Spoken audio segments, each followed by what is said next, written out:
escrever um artigo provando que Papai Noel não existe. Alguém já viu isso? É engraçado que a gente não vê esse tipo de coisa, mas existem vários artigos acadêmicos de pessoas sérias conceituadas tentando provar a inexistência de Deus. Aí talvez você pense assim, mas é óbvio, Papai Noel não existe, é uma coisa que o ser humano criou. O argumento do ateu é o mesmo. Ele acha que Deus é uma coisa, uma invenção, uma criação humana. E você vê gente séria no meio acadêmico tentando provar que Deus não existe. Por que isso acontece? O ser humano que ainda não teve uma experiência real com Jesus, ele tem um desejo incontrolável de provar que Deus não existe. O cara que é ateu de verdade, ele se incomoda quando ele vê pessoas que acreditam em Deus e dão a sua vida por esse Deus. O ser humano que não teve a vida regenerada por Jesus, ele quer a chancela, ele quer a liberdade de viver para o seu próprio prazer, de não ter que dever nada a ninguém. Ele quer se sentir autossuficiente. Eu acredito que a maioria de nós aqui, essa noite, já teve uma experiência real com Jesus. É diferente dessas pessoas que querem provar que Deus não existe.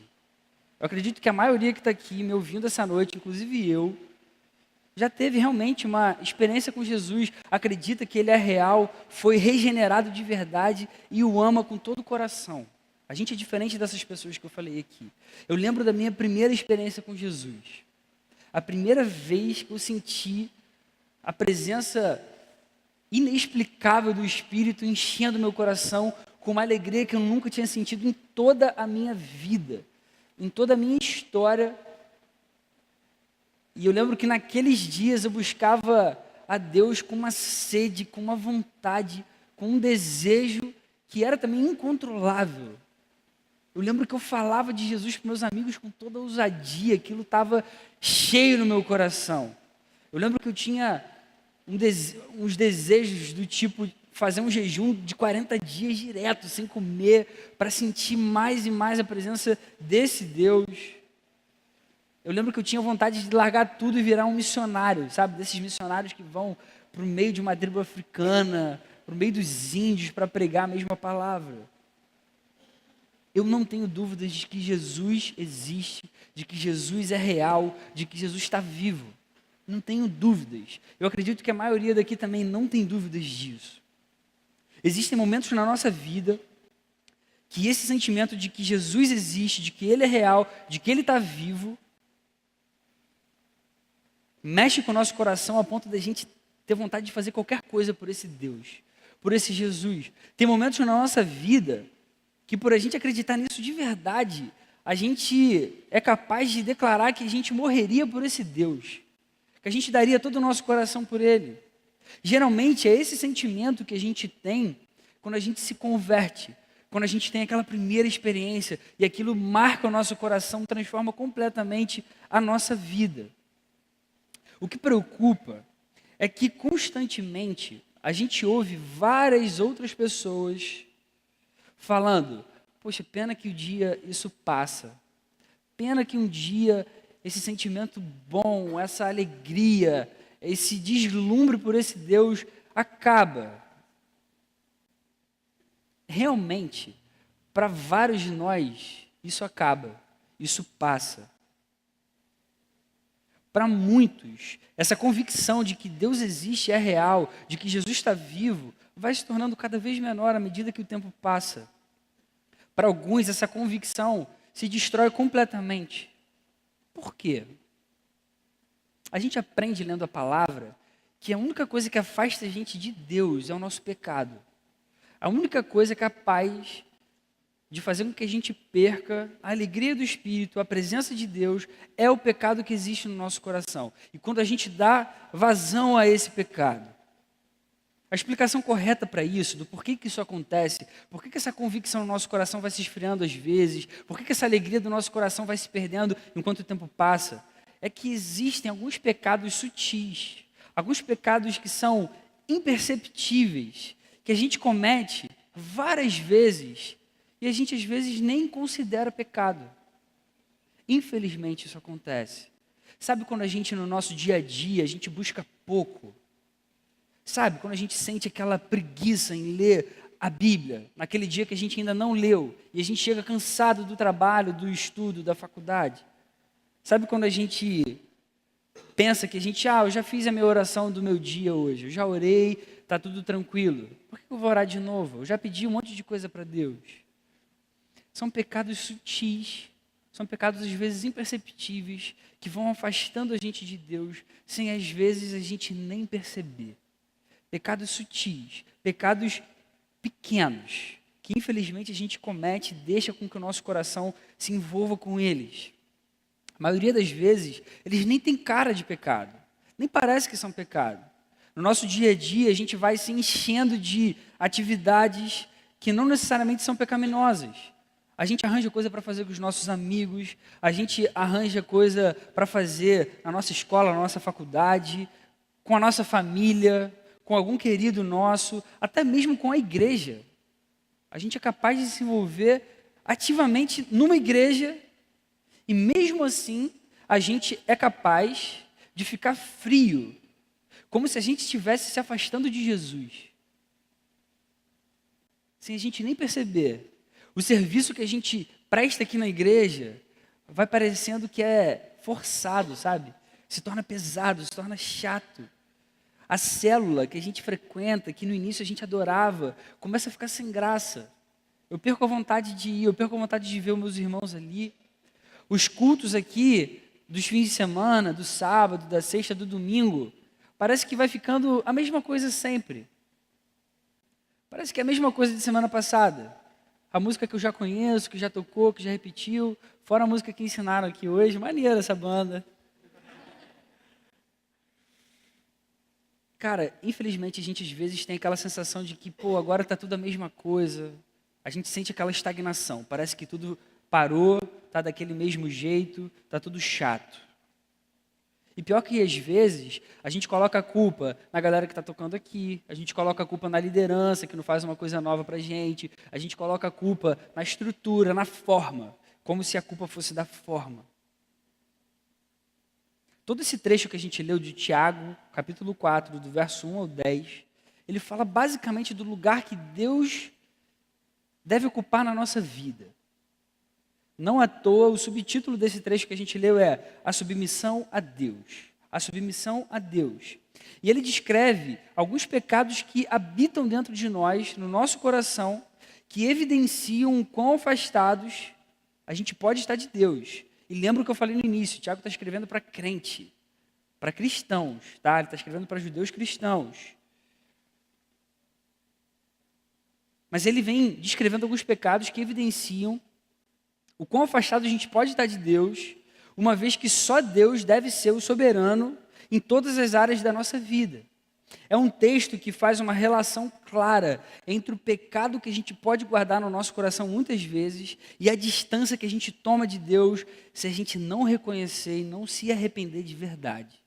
E isso acontece, e acontece com muita frequência no nosso meio. O ponto central é que a gente deve submissão a Deus. E se a gente não vive assim, se a gente não vive em submissão como a gente deveria viver, a gente comete pecado. A gente é capaz de se tornar adúltero, como ele chama aqui alguns. A gente é capaz de fazer guerra com nossos irmãos. Quando a gente não se submete a Deus, a gente vive uma vida, infelizmente, de pecado. E não é uma submissão de servo aqui, não. É uma submissão completa, uma submissão de coração. Em outras palavras, se a gente vive frio espiritualmente, a gente está distante de Deus porque a gente não está se sujeitando à sua vontade. Uma vez que a gente se torna frio diante desse Deus, que a gente deve submissão, a gente comete pecado porque quando a gente está frio, a gente não é capaz nem de submeter a esse Deus. Pior, se a gente vive dessa forma, o texto vai dizer que a gente é como pessoas orgulhosas. E Deus se opõe a esse tipo de gente. E é isso que o texto ensina para a gente. Pela falta de submissão, a gente consegue ficar frio e a gente se distancia desse Deus. E esse é o pior mal que a gente pode trazer sobre a nossa vida. Os nossos pecados afastam a gente de Deus, mesmo aqueles mais sutis, mesmo aqueles que são imperceptíveis, mesmo aqueles que não têm nem cara de pecado, e a gente comete eles várias vezes ao longo da nossa vida. E infelizmente a gente passa a ficar cada vez mais indiferente. O que esse texto, então, diante disso, pode ensinar para a nossa vida? A primeira lição que a gente pode tirar desse texto é que se a gente está distante de Deus e a gente não reconhece isso, ou seja, se a gente vive distante de Deus, se a gente se sente frio e a gente não reconhece, a gente não muda, a gente está vivendo sem humildade, a gente está vivendo em pecado.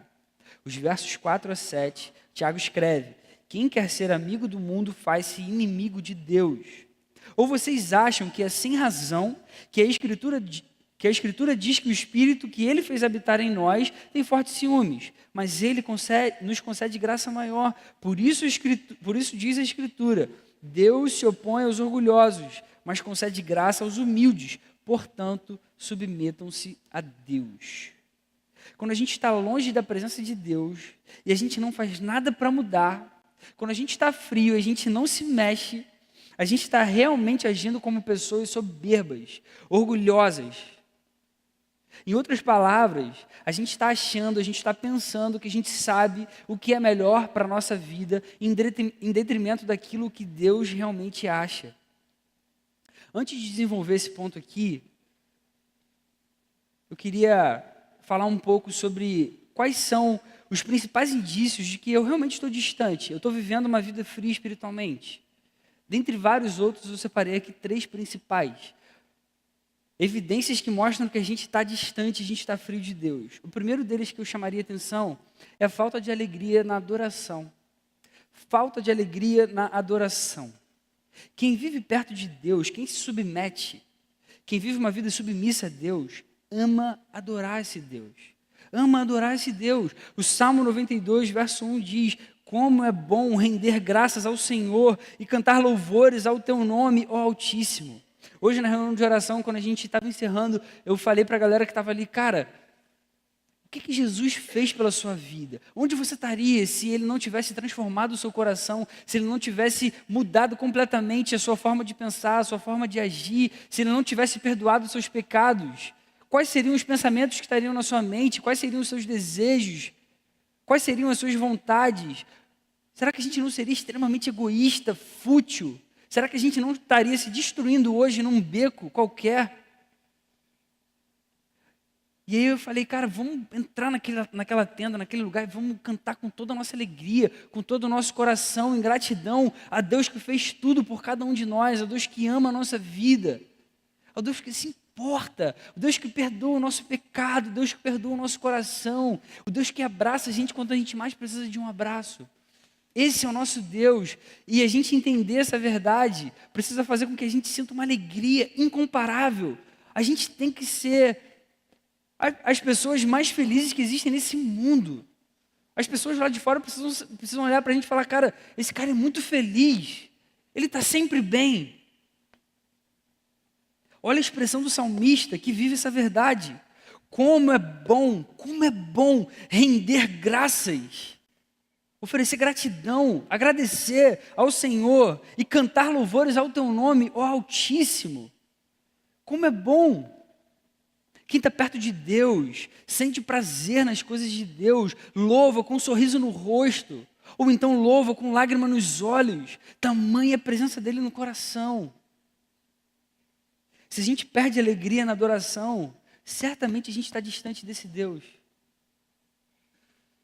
Em alguns momentos da vida, a gente está tão distante que a gente nem tem vontade de se aproximar de novo. Aquela vontade de dar o primeiro passo em direção a Deus, de pedir perdão, de reconhecer: Senhor, eu estou tão distante, eu preciso tanto de você. Mas esse alerta, ele precisa estar ligado no nosso coração. Ele precisa mexer com a nossa vida, ele precisa mexer com a nossa alma. Se você não tem adorado com alegria nesse lugar, com vontade, com força, certamente existe alguma coisa errada acontecendo. E a gente precisa se mexer, a gente precisa acordar, a gente precisa pedir perdão a Deus. A primeira coisa que a gente tem que trazer para a nossa vida, uma evidência: cara, se eu não estou alegre adorando o meu Deus, tem alguma coisa estranha acontecendo no meu coração. Eu preciso ver alguma coisa, eu preciso ver o que está acontecendo. A segunda evidência, falta de ânimo em servir a Cristo. Falta de ânimo em servir. Eu já ouvi pessoas falando, cara, estou sem vontade nenhuma de liderar célula, estou sem vontade nenhuma de ajudar em nada, eu só quero ficar aqui no meu canto ali, sentado lá na última ponta, lá ouvindo as pessoas cantando e tal. Mateus capítulo 20, versos 27 e 28.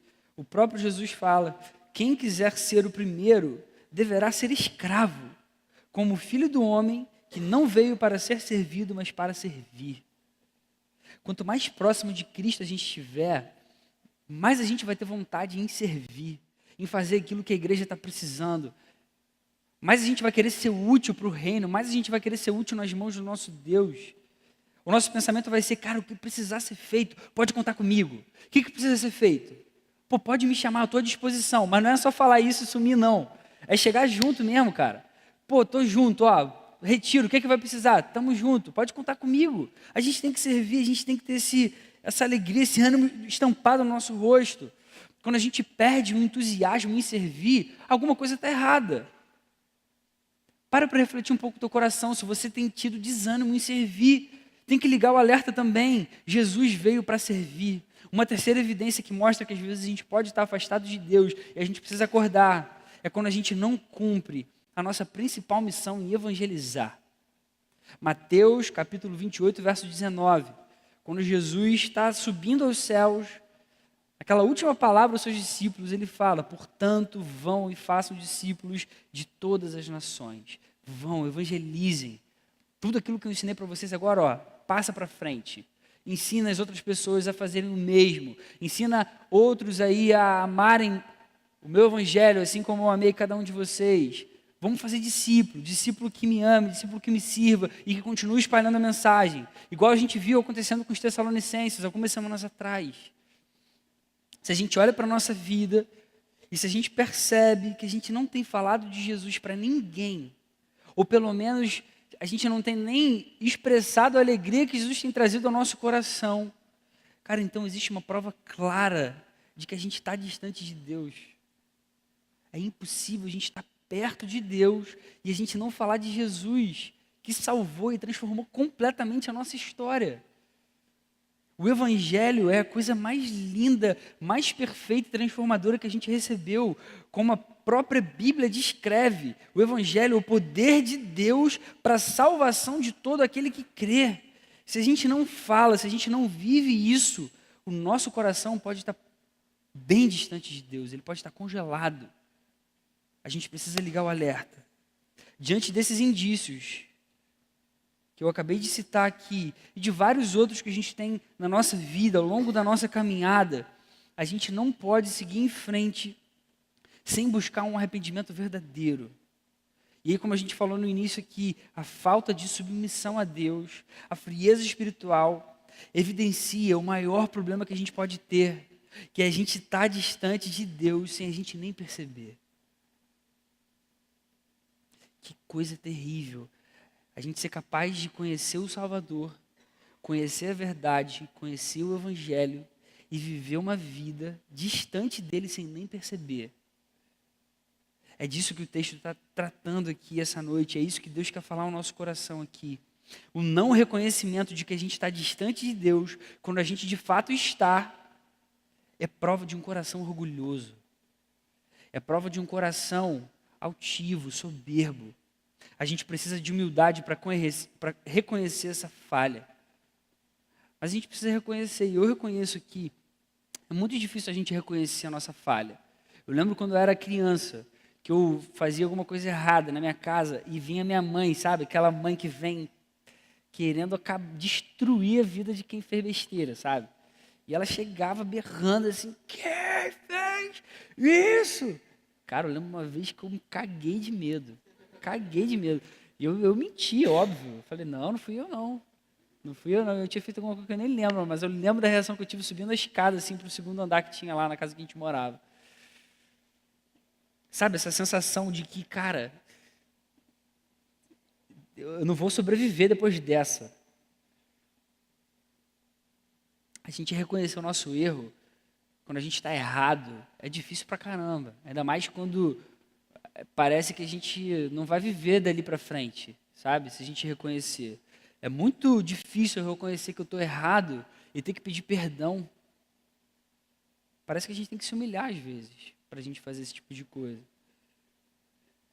É difícil, a gente fica, às vezes, com medo do que os outros vão pensar da gente. Imagina se eu reconheço esse pecado horrível e as pessoas descobrem isso. Tá doido, eu vou guardar isso aqui para sempre, dentro do meu coração. Às vezes, a gente tem medo das consequências dessa falha e a gente não fala nada para ninguém. Mas a palavra exorta a gente. Deus se opõe aos orgulhosos, mas concede graça aos humildes. Portanto, diante dessa afirmação, submetam-se a Deus. Tiago está ensinando, olha só, Deus não gosta de orgulho, Ele concede graça aos humildes. Portanto, se humilha, se submete a Deus, vai valer a pena. Diante disso, se entrega, reconhece a tua falha, pede perdão, se arrependa. Ainda que a consequência seja muito ruim, ainda que você tenha que se humilhar diante de quem você não gostaria ou quereria, se submeta a Deus. Existe uma chance para todos aqueles que reconhecem as suas falhas diante de Deus. Se a gente não se humilhar em arrependimento, a frieza espiritual, ela toma conta da nossa vida, do nosso coração. E sem a gente perceber, Jesus vai embora. E a gente vive uma vida distante dele.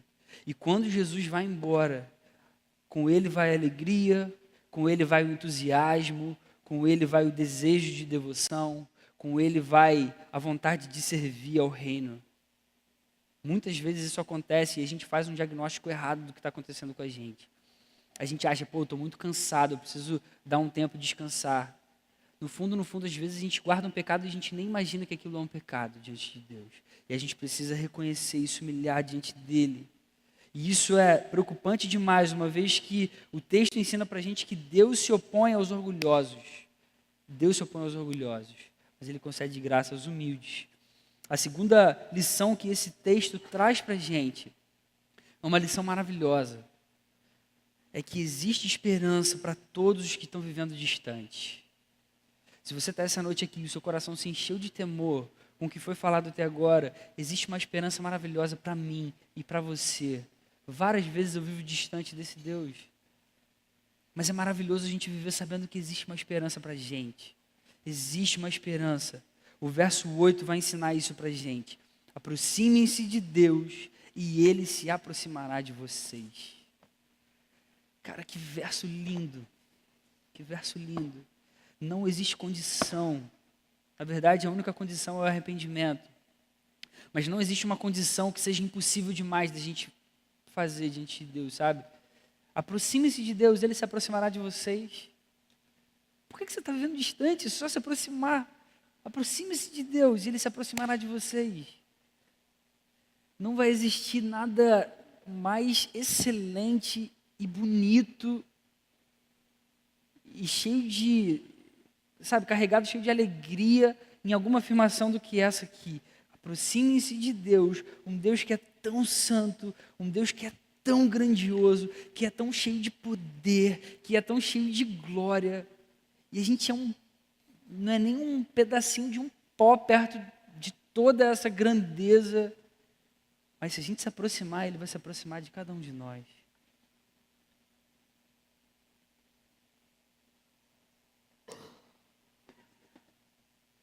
Isso é lindo pra caramba, foi mal, me emocionei aqui. Isso é lindo, cara. Isso é muito lindo, isso é...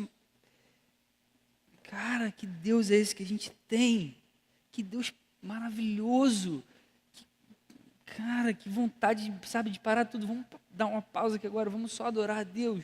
Vamos só levantar louvores a esse Pai tão querido, tão amado.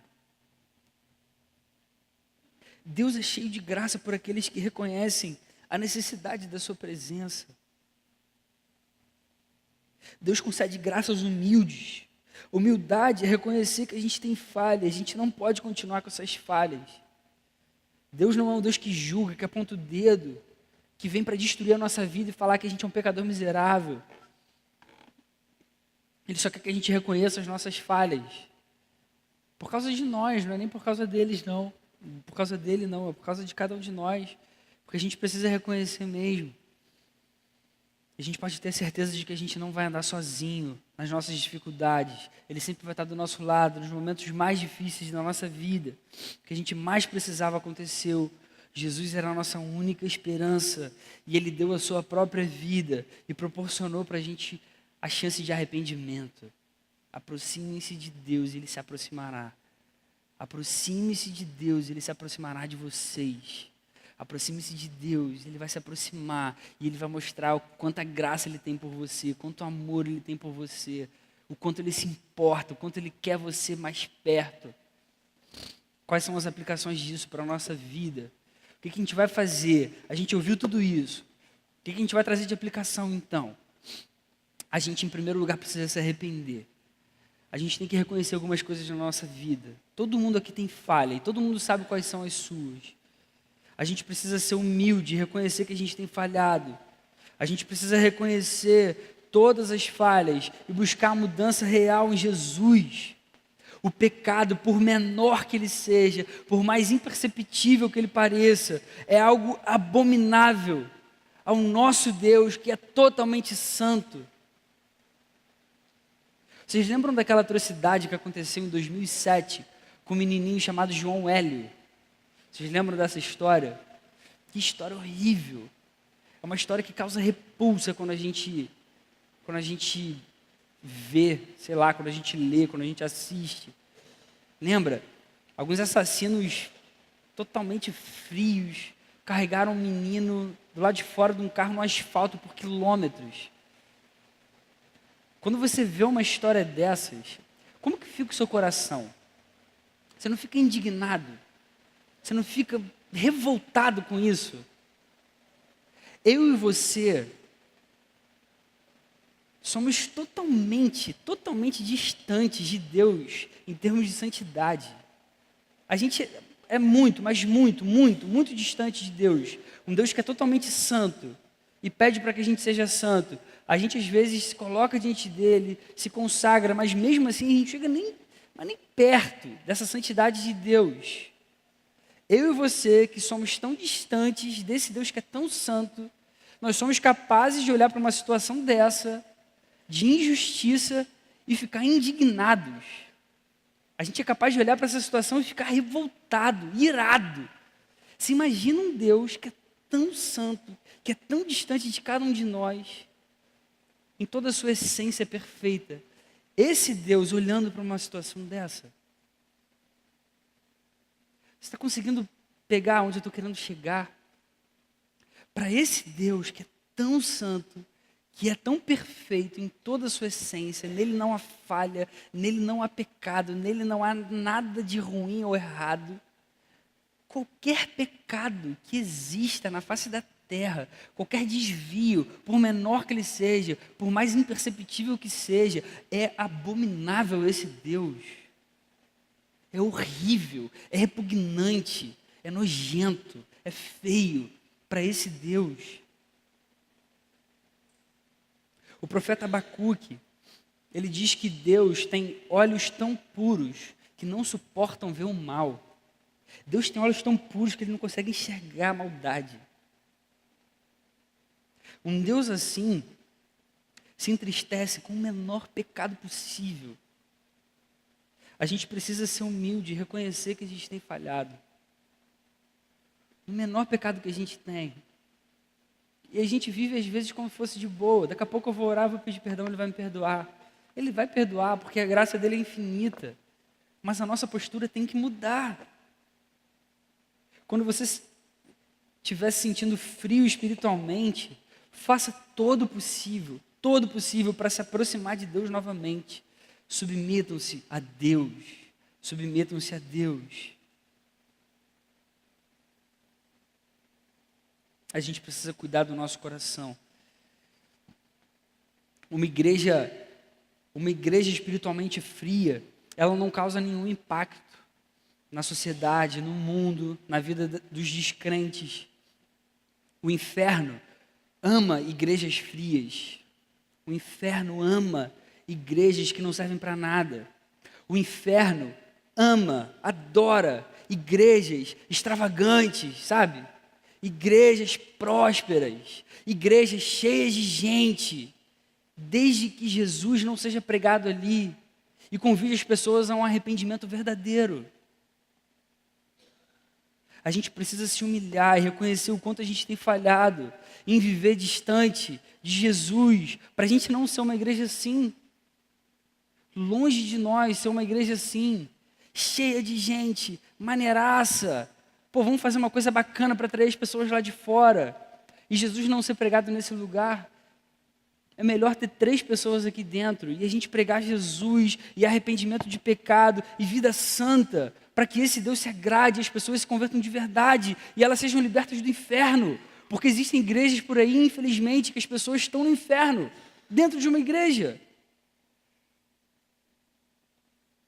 Leonard Ravenhill, ele escreveu um livro que muita gente aqui já leu, que é um livro forte pra caramba, chamado Por que Tarda o Pleno Avivamento? E ele fala uma coisa que mexe com o nosso coração. Ele fala o seguinte: nesta hora sombria, quando o mundo lá fora está adormecido em trevas, a igreja dorme em luz. E é assim que Cristo é ferido na casa dos seus amigos. E uma igreja capenga é chamada zombateiramente de impotente. O Espírito Santo está aí, vivo, procurando aqueles que queiram humilhar-se e confessar que, apesar de verem, estão cegos. Aqueles que estejam dispostos a pagar o preço do quebrantamento e lágrimas, para então buscarem a unção do poder divino, num reconhecimento sincero de sua pobreza de alma. É verdade. O Espírito Santo, ele é vivo e ele é pronto a trazer cura para todo coração frio, para todo coração distante, para todo coração machucado pelas marcas dessa vida. Mas tem uma coisa boa, cara, para você ouvir essa noite aqui.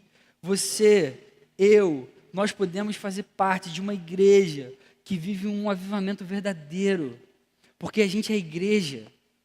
Nós somos a igreja. A gente só precisa buscar avivamento verdadeiro para o nosso coração. Se eu e você formos avivados, formos despertados, se a gente começar a olhar para a palavra de novo com deslumbre, se a gente voltar a amar Jesus com todo o coração, com toda a força, com toda a nossa alma, a gente é capaz de viver um avivamento acontecendo nesse lugar. Amém? Isso pode acontecer. E eu acredito nisso com todo o meu coração. Mas antes, a gente precisa ser humilde, reconhecer aonde a gente tem falhado, pedir perdão a Deus, clamar por misericórdia, e Ele vai ouvir, e Ele vai perdoar, e Ele vai transformar novamente, e Ele vai ajudar a gente a caminhar dia após dia em direção a Jesus. A segunda aplicação para a nossa vida. Primeiro, a gente deve se arrepender de verdade, reconhecer aonde a gente tem falhado. Em segundo, a gente tem que se aproximar de Deus. A gente tem que se aproximar de Deus. Jesus morreu numa cruz e ressuscitou para que o nosso relacionamento com Deus, o nosso Pai, fosse restaurado. Existe a chance do arrependimento para mim e para você todos os dias. E nessa esperança que Ele nos dá, a gente se entrega. A Bíblia ensina para a gente de uma forma muito clara, simples. Aproximem-se de Deus e Ele se aproximará de vocês. Aproximem-se de Deus e Ele se aproximará de vocês. Todas as histórias de avivamento começam com uma pessoa ou um grupo pequeno de pessoas que se arrependem dos seus pecados, que reconhecem a sua miséria diante de um Deus que é tão santo, tão poderoso, tão glorioso. E elas buscam esse Deus, e elas têm um desejo tão profundo, e elas se aproximam cada vez mais desse Deus, cada vez mais e cada vez mais. E o dia a dia dessas pessoas é colado com o de Deus. Eu quero muito ver isso acontecendo nesse lugar, cara. Eu tenho um sonho, cara, que é um sonho que eu carrego já há muito tempo dentro do meu coração, de viver isso. Às vezes eu olho para a minha vida, e sendo muito sincero assim, eu fico às vezes pensando, cara, parece que está tão distante. Eu olho para minhas atitudes, para as minhas falhas, para os meus erros. Às vezes eu vivo o meu dia a dia. Eu falo, Senhor, eu acho que eu nunca vou ver isso na minha vida. Mas aí eu paro para ver nas histórias que já aconteceram. que nunca depende das pessoas que estão à frente. Depende só do arrependimento delas. Depende só do reconhecimento delas, do quão pequenas elas são, do quão falhas elas são diante desse Deus que é tão maravilhoso. E esse sentimento é o Espírito Santo que traz. E a gente pode pedir isso para Deus: Senhor, dá o teu Espírito, mostra para a gente onde a gente tem falhado, mostra para a gente onde está o nosso erro, mostra para a gente o nosso pecado, para que a gente peça perdão. Tudo que a gente quer, Jesus, é agradar o teu coração, é ter uma vida santa no nosso dia a dia, é ver pessoas lá de fora se convertendo aqui de verdade. Sinceramente, eu não quero viver uma igreja que venham outros crentes para cá, sabe? Vem várias igrejas legais, um monte de jovem legal, cada igreja, vamos juntar um monte de igreja, viver um monte de igreja junta. Cara, eu não quero viver isso, eu quero ver gente que não conhece Jesus ainda. Essas igrejas que estão dando certo, glória a Deus, que continuem dando certo, continuem fazendo o seu trabalho, a sua obra, elas têm a sua linha doutrinária, que elas continuem assim, glória a Deus por cada uma delas. Mas o que eu mais sonho aqui nesse lugar é ver vidas realmente sendo transformadas, corações sendo perdoados, se arrependendo na presença de Deus. E a gente pode, desde que a gente viva com esse desejo intenso no nosso coração. E eu espero muito que tudo isso que a gente falou aqui essa noite mexa com você, como tem mexido comigo. A gente precisa se aproximar de verdade, com um coração totalmente desejoso da presença. Da presença. Isaías 29, verso 13. O próprio Deus diz: esse povo se aproxima de mim com a boca e me honra com os lábios, mas o seu coração está longe de mim. A adoração que me prestam é feita só de regras ensinadas por homens. Deus odeia quando a gente se aproxima de forma automática, sem colocar o coração, sem ser verdadeiro. Se você ficou... qual é a palavra que eu posso usar? Sei lá, se você ficou bolado com o que eu falei agora. Cara, Deus, ele odeia algumas coisas assim. Ele odeia quando a gente se aproxima de uma forma automática, sem pensar no que a gente está fazendo. Sem derramar o nosso coração na presença dele, reconhecendo tudo que ele fez por cada um de nós. Sabe, quando a gente vem para cá obrigado, sem ter vontade, ou mesmo quando a gente nem vem, nem quer vir. Mas em compensação, ele tem um prazer enorme quando a gente deixa tudo para trás, tudo aquilo que atrapalha a gente na nossa caminhada, e a gente busca a sua presença com toda a nossa alma. Ele tem prazer, ele ama isso. Você não tem nada a perder se aproximando desse Jesus que te ama. Pelo contrário, você vai ter do seu lado a realização de uma vida plena, de uma vida perfeitamente satisfeita. Ainda que você não tenha alcançado várias coisas terrenas, materiais nesse mundo, você vai ser capaz de se sentir plenamente satisfeito, com prazer, só pela presença de Deus no seu coração. E a palavra ensina isso pra gente. E quando a gente começar a viver assim, a gente vai fazer parte de uma igreja viva, que ama o noivo que se entregou, o noivo que deu a própria vida por ela. E aí a gente vai ver um avivamento genuíno acontecendo. E é isso que a gente tem que buscar com todo o nosso coração, com toda a nossa força, com toda a nossa vontade, com todo o nosso desejo, com todas as nossas afeições, com tudo que a gente puder imaginar ou pensar. E eu acredito que isso é possível. A minha intenção não é trazer algumas coisas assim bonitas, sabe? De se falar, de se pensar, pô, que coisa bacana. Poxa, que coisa legal, né? Isso pode acontecer. Não, cara, eu acredito que isso acontece mesmo. Você acredita nisso comigo? Eu queria muito, sabe, sentar com cada um aqui individualmente e bater um papo assim, sabe, pessoalmente, falar, cara, você acredita nessa parada aqui de verdade? Você acredita igual eu acredito? Vamos acreditar junto, porque Deus tem tanta coisa para fazer através da nossa vida. Você acredita nisso mesmo com todo o teu coração? Você daria a sua vida por esse tipo de coisa? Eu quero muito viver dessa forma, eu quero muito te convidar a viver comigo dessa forma. E se a gente viver isso como igreja, você imagina o impacto disso no mundo? Eu quero concluir com uma fala de um pastor lá da Igreja Batista em Londrina. Ele está fazendo uma análise sobre o Jonathan Edwards, que foi um grande avivalista que viveu no século XVIII. Acho que foi XVIII, se eu não me engano. Não lembro se foi 16 ou 18. Mas ele fala, na sua análise, sobre Jonathan Edwards: a frieza espiritual e a falta de entusiasmo em relação a Deus é uma doença que revela a necessidade de um verdadeiro avivamento. Uma religião domingueira, de domingo a domingo, de palavras, de serviço, não significa que uma pessoa tenha prazer em Deus e nas coisas espirituais. A gente servir, a gente está aqui firme toda semana, ou a gente se propor, sei lá, se entregar, tocar, ou chegar aqui na frente e falar alguma coisa, ou participar da reunião de oração. Só fazer isso por fazer não significa que a gente é apaixonado por Jesus, que a gente tem prazer em Deus. Segundo Edwards, um avivamento tem como propósito Deus e sua glória.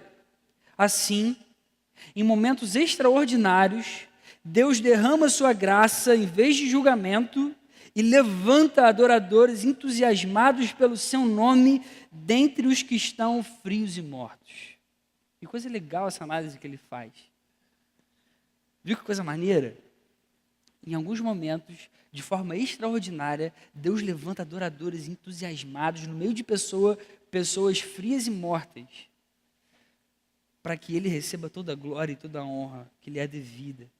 Eu quero muito ser um desses adoradores entusiasmados pelo nome de Jesus. Quero muito mesmo, eu quero ser um desses adoradores entusiasmados, sabe? Que as pessoas olhem para mim, apesar de todas as minhas falhas, dos meus defeitos, dos meus erros, me falem assim, cara, esse cara ama Jesus, brother. Esse cara ama Jesus, eu quero amar Jesus assim também. A falta de submissão a Deus é a pior coisa que pode acontecer na nossa vida. Ela leva a gente a uma vida distante de Jesus, ela leva a gente à frieza espiritual, mas existe esperança para quem está vivendo assim. Existe esperança para quem vive dessa forma. Apesar de muitas vezes a gente se afastar da presença, o nosso chamado inicial sempre é: aproxime-se. Aproxime-se. É o que a palavra sempre mostra para a gente. A gente pode até falhar, mas existe um Deus cheio de graça, totalmente disposto a derramar o seu amor e se aproximar, disposto a dividir com você as suas dores mais profundas, os seus medos mais intensos, as suas frustrações mais marcantes. Deixa o orgulho de lado. Deixa o orgulho de lado. Eu preciso deixar o meu orgulho de lado todos os dias. Vamos deixar o nosso orgulho de lado. A gente precisa reconhecer as nossas falhas, pedir perdão e se aproximar desse Deus que ama a gente mais do que qualquer outra coisa. Amém? Vamos fazer uma oração?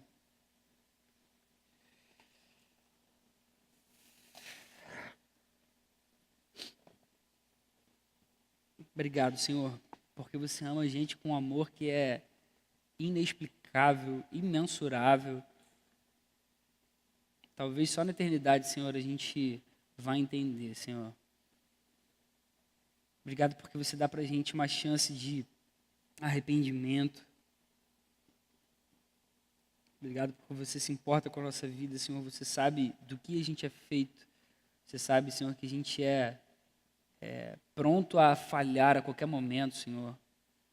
A primeira tentação que às vezes vem na nossa mente ou na nossa frente, a gente é capaz de cair, mesmo tendo, às vezes, um momento tão gracioso e bom na Tua presença tão santa, Deus. A gente quer pedir perdão por a gente ser tão falho assim, Deus. A gente precisa da Tua presença, a gente deseja a Tua presença. A Tua palavra ensina pra gente, como a gente acabou de ler, Senhor, que se a gente se aproximar, você se aproxima também. A gente quer se aproximar, Deus, da Tua presença, Senhor. A gente quer sair daqui essa noite, mais uma vez, mudado por essa verdade, Senhor. A gente quer acreditar nisso aqui com todo o nosso coração, Senhor. A gente quer se aproximar, Deus.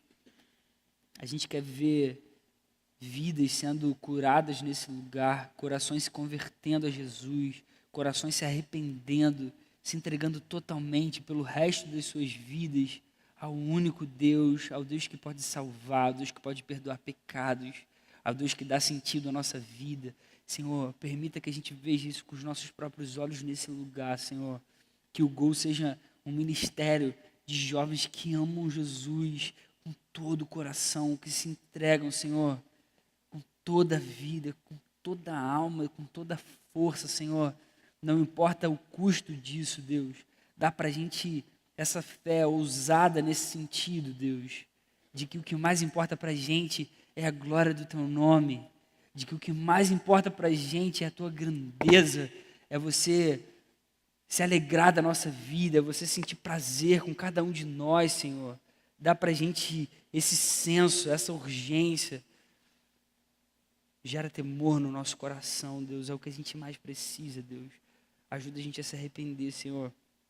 Cada um de nós aqui, Senhor, sabe aonde a gente falha, Senhor, aonde é a nossa maior fraqueza. Mostra isso pra gente, Deus, e ajuda a gente a se arrepender de verdade, Deus. Ajuda a gente a ter uma vida que te alegra de fato, Senhor. A gente quer se arrepender, Senhor, a gente quer te agradar, a gente quer andar do teu lado todos os dias, Senhor. A vida não faz sentido se a gente estiver distante, Senhor. Perdoa os nossos pecados e, por favor, vem estar mais perto, Deus. A gente quer se aproximar, a gente quer se aproximar. A gente quer andar do teu lado todos os dias. No nome de Jesus. Amém, Senhor.